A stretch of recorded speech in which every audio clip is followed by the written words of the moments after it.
Olá, meus amores! Como vocês estão? Espero que esteja todo mundo bem, certo? Infelizmente, todos vocês estão acompanhando isso que está acontecendo no mundo, né? Na nossa última aula, que coincidentemente foi sobre vírus, nós falamos um pouquinho, né, do poder dos vírus, as características dos vírus, a estrutura deles, falamos um pouco sobre o corona e vocês bem sabem, a gente não vai poder ter nossos encontros semanais lá na escola por um período aí. Mas isso não vai impedir da gente continuar nossos assuntos, tá bom? Toda semana vou disponibilizar aqui no portal vídeos, certo? Com aulas para vocês, para a gente seguir nossos estudos, ok? Vamos começar hoje então com a correção, porque eu deixei aqui durante a semana um vídeo, não foi? Uma videoaula sobre vírus, só para a gente relembrar o que a gente tinha falado naquela última aula. E uma atividade, 3 questõezinhas bem simples. Vi que alguns de vocês me mandaram as respostas.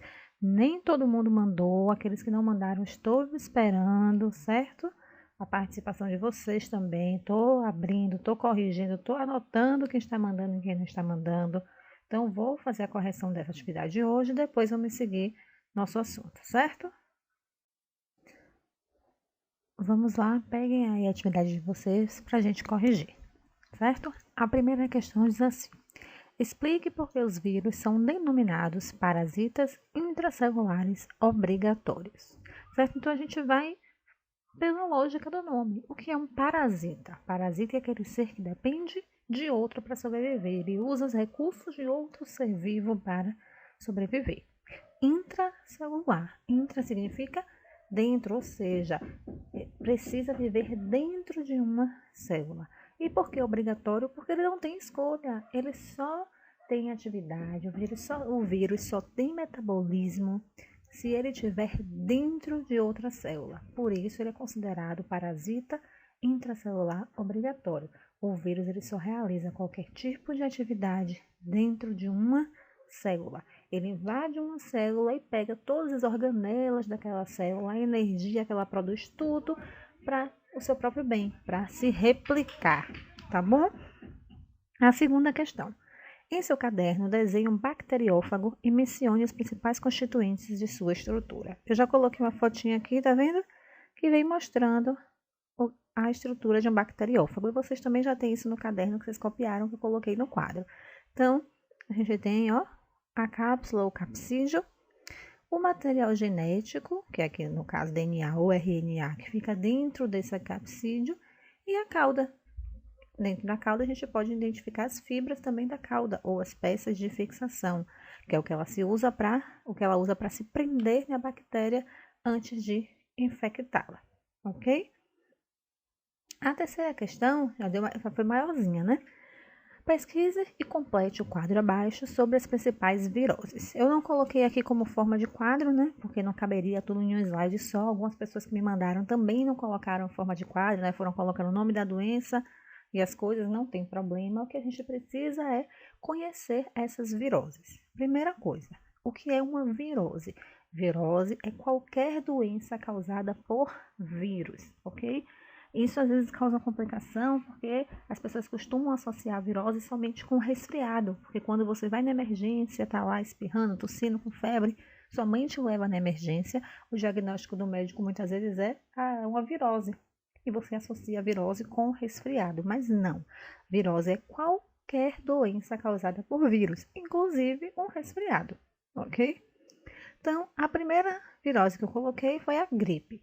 O agente causador da gripe é o vírus da influenza, tá? Que existem diversas formas desse vírus, H1N1, H3N4, certo? Várias formas do vírus da gripe. É um vírus que muda de forma muito rápido, por isso que todo ano tem a campanha de vacinação para a gripe. São vacinas diferentes, porque de um ano para o outro esse vírus da influenza ele já mudou de forma, certo? A sua contaminação. Como ocorre a contaminação da gripe? Por gotículas de saliva contendo o vírus que entra pelas vias respiratórias. Né? Uma pessoa tossiu próximo da outra, essas gotículas, né, contaminadas com esse vírus acabam passando para a outra pessoa. E os principais sintomas: tosse, espirro, calafrio, febre, dor de cabeça, dor de garganta, dor muscular generalizada, a sensação de cansaço, que vai depender da intensidade dessa gripe. A segunda que eu coloquei lá foi a AIDS. A AIDS é a sigla em inglês para a doença conhecida como Síndrome da Imunodeficiência Adquirida. Em português, a sigla é SIDA, S-I-D-A, mas é mais conhecido como AIDS, que é a sigla na língua inglesa, ok? A AIDS é uma doença que é causada pelo vírus HIV, tá? Esse vírus ele é transmitido por relação sexual ou transfusão de sangue. Uma coisa importante é que quando eu falo transfusão de sangue, não é apenas doação de sangue, até porque é muito raro os casos de transmissão por doação de sangue, já que a pessoa que tem a portadora do vírus HIV, ela não pode doar sangue. E caso ela não saiba que tem dois sangue, eles fazem análise desse sangue todo antes de colocar para doação. Mas contatos com sangue de pessoas portadoras pode acabar acarretando na contaminação, na transmissão desse vírus, como por exemplo, compartilhar alicates de unha, as meninas que fazem unha no salão, o correto é você levar o seu próprio alicate, porque ela faz a unha de uma pessoa, arranca um bifezinho ali, ficou contaminado aquele alicate. Quando ela vai no seu, fazer a sua, ela arranca um pedacinho ali, sangra também, pode acabar contaminando, certo? E os sintomas? Os sintomas inicialmente é semelhante a uma gripe, tá? Mas qual é a principal forma de ação desse vírus? Ele destrói o seu sistema imunológico, as defesas do seu corpo. Então você fica suscetível a ter qualquer doença, uma simples gripe em qualquer pessoa, um resfriadinho, uma casareira demais, pode levar uma pessoa que tem AIDS à morte, porque ela não tem defesas no corpo dela, ok? Pronto, a terceira doença que eu coloquei foi a catapora, certo? A catapora, ela é causada pelo vírus chamado de varicela zoster, certo? A transmissão ocorre pelo contato direto com indivíduos contaminados ou compartilhamento de utensílios, roupas, copo, talher, ok? O principal sintoma da catapora é a febre alta e presença de bolhas ou vesículas, né, tipo umas bolinhas que nascem na pele, que coçam bastante. Não sei, é bem capaz de alguns de vocês já ter tido catapora, certo? A catapora, existe vacina para ela, é uma das vacinas que está no calendário vacinal das crianças, tá bom? Elas devem tomar essa vacina. E uma vez que você tem a catapora, você nunca mais pega de novo, salvo raros casos em que ocorre o contato, a segunda vez que a pessoa tem catapora, e aí pode ser uma doença muito grave, principalmente se ela já for adulta, ok? A quarta questão que eu coloquei foi a quarta doença, a dengue, que a gente está muito bem informado, eu espero, né? Conhece bastante a dengue, que ela é causada pelo flavivírus, certo? E transmitida pela picada do mosquito Aedes aegypti, principalmente, ou o Aedes albopictus, tá? Quando eles estão infectados. Uma coisa muito importante, quem causa a dengue não é o Aedes aegypti, é o vírus, o flavivírus. O Aedes aegypti é somente como se fosse o transporte que leva o vírus de uma pessoa para outra. O Aedes vai lá, pica uma pessoa contaminada, suga o sangue dela, o vírus fica dentro dele. Quando ele voa e vai lá picar outra pessoa, ele deixa aquele vírus. Então, ele só é o veículo, o vetor de transmissão. Ele não causa a doença, ok?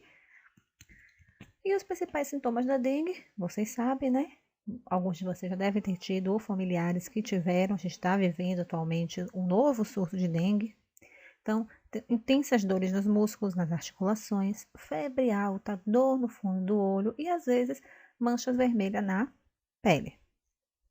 E, por fim, a poliomielite, que é a doença que a gente chama de paralisia infantil. Poliomielite é o nome correto, paralisia infantil é como a gente popularmente chama. Ela é causada pelo poliovírus, certo? E a sua transmissão é pelo ar, pelo contato com secreção de um indivíduo contaminado, né, por gotículas dele, ou pelo consumo de água e alimentos contaminados. Essa é uma doença extremamente grave. Por quê? Seu principal sintoma é a destruição das células nervosas, as células que levam a mensagem do cérebro para o resto do corpo.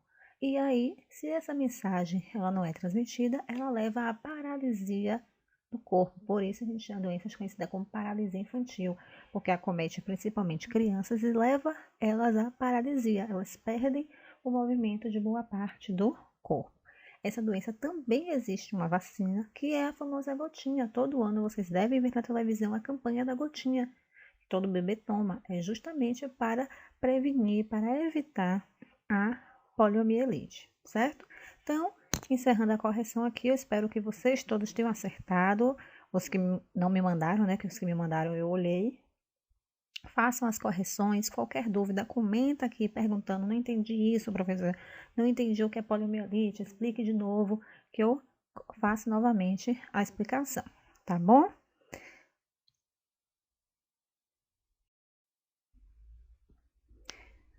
Então, agora que a gente finalizou nossa correção, vamos seguir com o nosso assunto, tá bom?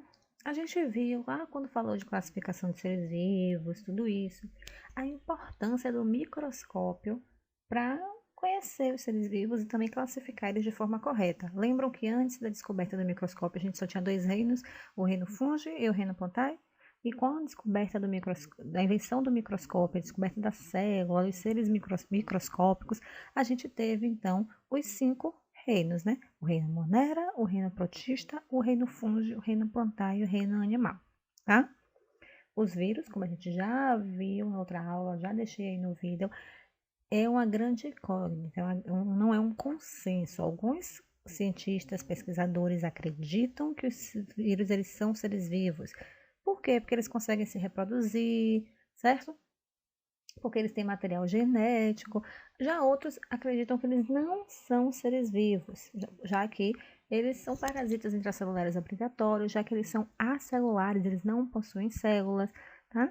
Então, por conta disso, desse dilema, o vírus ele não está incluso em nenhum desses 5 reinos. Ele é um ser à parte que é estudado inicialmente.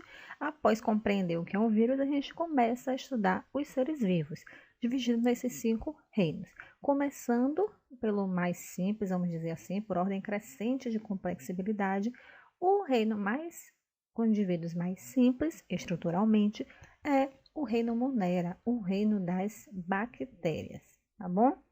Então, o reino Monera é o único grupo formado por seres procariontes. Lembram que são seres procariontes? Lembram que são seres procariontes? São aqueles seres que não possuem o núcleo com o material genético dentro. Ele não tem envelope nuclear, não tem núcleo. O material genético, observe aqui na imagem, ele está disperso no citoplasma da célula, tá bom? Esse grupo é formado também por indivíduos unicelulares, ou seja, que apresentam uma única célula. Estruturalmente, são os mais simples, uma única célula sem núcleo. Como é a estrutura das bactérias, né, dos indivíduos do reino Monera? Eles apresentam o material genético espalhado na célula, o citoplasma, que é aquela parte gelatinosa comum a toda a célula, a membrana plasmática, que envolve a célula semipermeável, e também tem um revestimento externo de parede celular, que é uma estrutura mais confere resistência a essa célula. As bactérias elas podem apresentar também cílios, tá vendo que são esses pontos, bracinhos brancos que tem aqui, cílios, ou flagelo, que é como dizer assim, esse rabo, né, verde grande, que são estruturas que auxiliam na locomoção das bactérias, tá bom? O reino Monera é um reino muito diverso. Quando eu digo diverso é porque existem indivíduos de mais variado tipo de característica, de função, certo? Aqui nessa imagem a gente consegue ter noção dessa diversidade, ó. Algumas bactérias conhecidas, o Staphylococcus aureus, certo? Ó, o Streptococcus, Pseudomonas, vários tipos de bactérias que vocês percebem que têm estruturas bem diferentes. Ó, essa daqui com os cílios, o flagelo, bem bonita, tá bom? Então, toda essa diversidade de formas das bactérias leva a uma classificação, tá? As bactérias, elas normalmente são classificadas de acordo com o seu formato, a sua morfologia, tá? O mais comum são as bactérias do tipo Coccus e do tipo Bacillus, certo? Coccus, é só lembrar do coco, como é que o coco é redondo. Então, os cocos são aquelas bactérias redondas, circulares. Normalmente, elas não são encontradas sozinhas, elas são encontradas associadas a outras, formando colônias, como aqui, ó. Se forem duas, Diplococos, ó, tá vendo? A tétrade, Staphylococcus, que são várias reunidas, Streptococcus, que estão reunidas em filinhas, tá? Naquela imagem que eu mostrei antes, a gente tem aqui, ó, Staphylococcus, Streptococcus, ó, Diplococos, certo? Bactérias nesse formato de cocos, circular, redonda. O outro formato mais comum é o formato chamado bacilo, que é em forma de bastão, certo? É um formato mais comprido, em forma de bastão, como nessa imagem aqui, formato de bastão. Na imagem anterior que eu mostrei, a gente tem também, ó, aqui em forma de bastão, ok?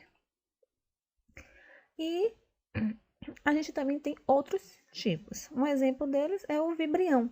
O vibrião é como se fosse o bacilo que foi curvado, que foi dobrado ao meio, certo? Muitos autores comparam ele a uma vírgula deitada de lado, porque ele é meio como se tivesse dobrado no centro. A gente também tem os espirilos. Os espirilos são aqueles que são em espiral, tipo a espiral do seu caderno. Aqui um exemplo, ó, nessa imagem daqui, que a bactéria tem um formato em espiral, a gente chama de espirilo. E a espiroqueta, que é esse formato aqui, como se fossem vários S's, como nessa figura aqui do canto. Tá vendo? Então, além dos diferentes tipos de formato, as bactérias elas também têm diferentes tipos de nutrição. Como assim? Elas podem ser autótrofas ou heterótrofas. O que é um ser autótrofo? É aquele que produz seu próprio alimento por meio da fotossíntese ou quimiossíntese, que é o caso de cianobactérias que produzem seu próprio alimento. E elas podem ser heterótrofas, que são aquelas que não produzem seu próprio alimento, que precisam de outros seres vivos, ou de substâncias produzidas por outros seres vivos, tá? Que é o que ocorre com grande parte das bactérias. Entre as heterótrofas, dois grupos merecem destaque: as saprófitas e as parasitas. As saprófitas são aquelas que retiram alimento de seres mortos, da matéria orgânica, aquelas que fazem decomposição. E as parasitas são aquelas que retiram nutrientes de organismos vivos, prejudicando-os. Ou seja, um organismo que está vivo, ele consegue a sua fonte de alimento e ela vai lá e, vamos dizer assim, se apega para si esse alimento. Por isso é chamada de parasita, tá? Quanto à reprodução das bactérias, ela é bem simples, tá? A gente tem dois tipos de reprodução, mas essa aqui que eu coloquei é a que ocorre em maior frequência, que é conhecida como divisão binária ou bipartição, em que você tem uma célula, tá? Uma bactéria, né? Que é unicelular, e aí ela começa a aumentar e duplica o seu núcleo, e duplica o seu material genético. E aí metade vai para um lado, metade vai para o outro, e aí ela se divide, formando duas novas, idênticas àquela que deu origem, certo? Então, você tem uma que se divide em duas. E aí, conhecendo um pouquinho, né, das características das bactérias, eu pergunto a vocês: todas as bactérias elas são prejudiciais? Elas fazem mal? Quando a gente começa a falar de bactéria, a primeira coisa que vem na nossa cabeça é doença. A bactéria é uma coisa horrível, bactéria do mal, bactéria só causa doença. Será que todas as bactérias elas são prejudiciais? Não tem nenhuma bactéria que seja benéfica, que tenha algum uso para o ser humano ou que auxilie? Sim, existe e são a maioria, certo? A maioria das bactérias que existem, elas não causam nenhum problema ao ser humano. Somente uma pequena, bem pequenininha parcela que são aquelas que podem ocasionar doenças, ok? Então, vamos mudar esse nosso conceito de que bactéria é coisa ruim, bactéria é doença. Não, apenas um pequeno grupo de bactérias que pode causar doenças, mas várias outras são benéficas ou tanto faz, certo? Então, aqui algumas das funções benéficas das bactérias, alguns auxílios, vamos dizer assim, que elas nos prestam. Um exemplo disso é a fermentação. As bactérias, juntamente com os fungos que a gente ainda vai estudar, são seres que fazem fermentação. As bactérias, em especial, fazem dois tipos de fermentação: fermentação acética e fermentação lática. A fermentação acética é realizada aqui, ó, pelas bactérias do vinagre. Então, elas produzem ácido acético, que é o ácido que contém no vinagre. Então, essas bactérias são muito utilizadas para a fabricação de vinagre, que você usa para temperar salada, sua mãe bota na comida, enfim. Outras bactérias, também muito importantes, são os lactobacilos, que realizam a fermentação lática, né? Derivados, é uma fermentação que ocorre em produtos laticínios, de leite, os derivados do leite, como queijo, iogurtes, todos eles utilizam bactérias, lactobacilos, na sua confecção. Essas bactérias ajudam na produção de queijo, de iogurte, de vários alimentos que a gente consome. Além disso, no nosso corpo, muitas bactérias vivem nesse momento dentro do seu corpo te ajudando, principalmente na sua flora intestinal, certo? O que é isso? Lá no seu intestino, te auxiliando a fazer a digestão dos alimentos, certo? A gente tem bactérias que nos ajudam a digerir alguns tipos de nutrientes, a absorver vitamina K, algumas vitaminas, alguns nutrientes, auxiliam na formação das fezes, né, para liberação. Essa flora intestinal ela é muito importante. São bactérias essenciais para garantir a saúde do nosso sistema digestório. Além disso, muitas bactérias também atuam na decomposição, que a gente estudou um bocado no passado quando falamos de cadeia alimentar. Né? As bactérias e os fungos são os seres decompositores, ou seja, elas reciclam a matéria, pegam aquela matéria orgânica e transforma em nutrientes que são liberados no solo, ou seja, são essenciais para as cadeias alimentares, para a natureza, para a reciclagem de nutrientes, tá bom? Mas, infelizmente, sim, algumas bactérias causam doenças, que a gente chama de doenças bacterianas, certo? As doenças bacterianas são aquelas que podem ser tratadas com antibióticos, certo? Antibiótico é um medicamento contra bactérias. Então, se eu tenho uma gripe que é causada pelo vírus influenza, adianta eu tomar antibiótico? Não, não adianta. Agora, se eu tenho uma infecção na garganta causada por uma bactéria, aí o médico me receita antibiótico, porque antibiótico é aquele medicamento que mata as bactérias, enfraquece elas, aí curando você da doença, da infecção que ela está causando, certo? Então, existem algumas bactérias que causam doenças, né? Existem bactérias que causam doenças e algumas delas são bem conhecidas. Vamos ver agora.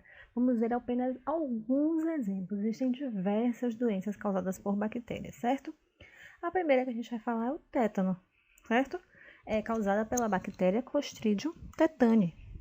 E o seu principal sintoma é provocar espasmos musculares, contrações fortes que, se ocorrer em músculos respiratórios ou digestórios, podem levar até a morte da pessoa. Como é que se contrai, que se pega o tétano? O tétano, ele é transmitido, essa bactéria, ela entra na corrente sanguínea através de ferimentos em superfícies contaminadas, normalmente ferros enferrujados, certo? Um prego enferrujado, uma cerca de arame enferrujado. E aí, quando você se machuca nesse local, um corte com esse local, eu pisei em um prego enferrujado. Se esse prego estiver contaminado pela Clostridium tetani, ela vai entrar na sua corrente sanguínea e você vai ter tétano, certo? A professora quer dizer que qualquer coisa que eu passei, que eu me machuquei, enferrujado, eu vou morrer? Não, tá? Eu não disse isso, pelo amor de Deus. Eu disse o quê? Que há uma grande chance esse objeto enferrujado estar contaminado. Por isso é bom, quando você tem um corte mais grave por uma estrutura enferrujada, você procurar atendimento médico. Eles vão olhar o seu cartão de vacina, ver se a sua vacina antitetânica está em dias, certo? Outra doença é a tuberculose, que também é bem conhecida, né? Ela é causada pela bactéria, Mycobacterium tuberculosis ou bacilo de Koch, como é conhecida, porque esse foi o cara que descobriu essa bactéria. Os seus principais sintomas são muito semelhantes a uma gripe, certo? Tosse, espirro, Todos esses sintomas, né? Dor de garganta, febre, sintomas semelhantes a uma gripe. Porém, muitas vezes ele vem com a maior intensidade. E essa tosse pode vir acompanhada de sangue, a pessoa tossir e sair sangue. E ela deve procurar imediatamente um médico, porque tuberculose é uma doença que pode ser fatal, ok? Outra doença bacteriana conhecida é a leptospirose, certo? Causada pela bactéria Leptospira interrogans. Né? Os principais sintomas de leptospirose são febre alta, dores musculares, náusea, vômitos. E como ocorre a sua transmissão?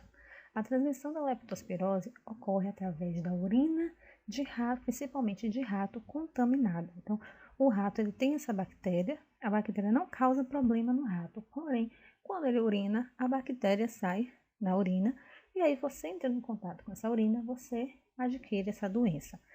Professora, mas quem é que pisa em urina de rato? Muita gente, principalmente na período de chuva, nas enchentes, nas poças de água que formam, certo? Então, a região que tem muito acúmulo de lixo, que não tem saneamento básico correto, que tem uma grande quantidade de ratos, certo? Normalmente periferias. Esses ratos urinam no chão, e aí quando chove, aquela urina se mistura com a água da chuva, e você pisando nessa água da chuva sem proteção, você acaba se contaminando, certo? Parece uma doença que, eu nunca vou ter, que eu não tenho contato com rato, mas ela ocorre. Não sei se vocês lembram, no ano passado, o instrutor do Fit Dance, ele morreu de leptospirose, certo? E, por fim, a cólera é outra doença bacteriana também conhecida, causada pelo Vibrio cólera, certo? Seus principais sintomas são irritação intestinal, diarreia e desidratação. E também uma doença que pode levar à morte, certo? A sua transmissão, né? Como é que você pega a cólera? Principalmente pela ingestão de água e alimento contaminado por fezes de doentes. Professora, mas quem é que bebe água que tem fezes? Muita gente, principalmente nas regiões pobres que não tem saneamento básico. Então, as pessoas, o esgoto, elas fazem a necessidade na casa dela. O esgoto é todo lançado diretamente no rio ali ao lado, que passa próximo à sua casa. E como ela não tem saneamento, ela não tem água encanada chegando em casa. Ela utiliza a água do próprio rio, aquela água que está contaminada, certo? Ela não precisa estar com pedaços de fezes. Às vezes cai no rio, vai para o fundo do rio, a água está contaminada. E aquela água ela ingere, ela usa para fazer alimento, para cozinhar alimentos, ela usa para regar plantas e hortaliças, e aquelas plantas e hortaliças passam a ficar contaminadas, e a ingestão dessa água ou desses alimentos pode levar a doença conhecida como cólera, certo? Então, dei uma visão geral aqui das bactérias, que são seres microscópicos pertencentes ao reino Monera, os seres vivos mais simples estruturalmente que nós temos.